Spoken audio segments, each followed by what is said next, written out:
when you look at ownership coins, what makes that more interesting to you than just doing equity? Is there anything that you think that the token can do that the equity cannot?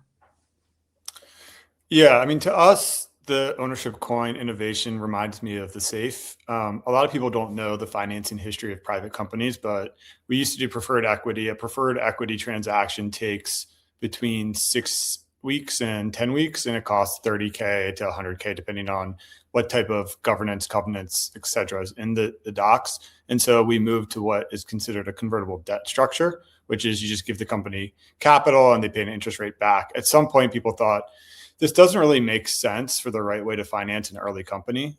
We don't need all this stuff, and we need a much lower friction way to get a company capital quickly. And when we saw the structure, I thought it was a logical next step. That's like what comes after the safe for startup financing. You can do it much quicker. There's way fewer terms to negotiate and think about. We don't spend a couple of weeks on red lines with attorneys. And you also get all the governance rights that a safe misses. So a safe really has absolutely no control or governance. It's an outstanding instrument that has to convert before you have real rights and controls.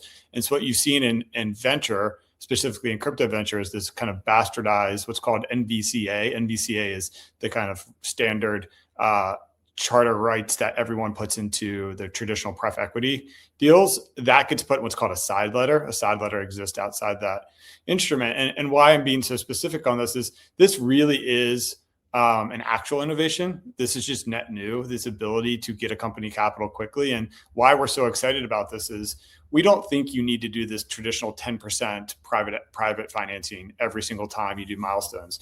We think there is a world where you do 1% transactions, where we have clear KPIs and metrics that are hit, and companies are able to raise capital, lower price for them because they're selling less equity quicker, and it takes less of their headache to do so.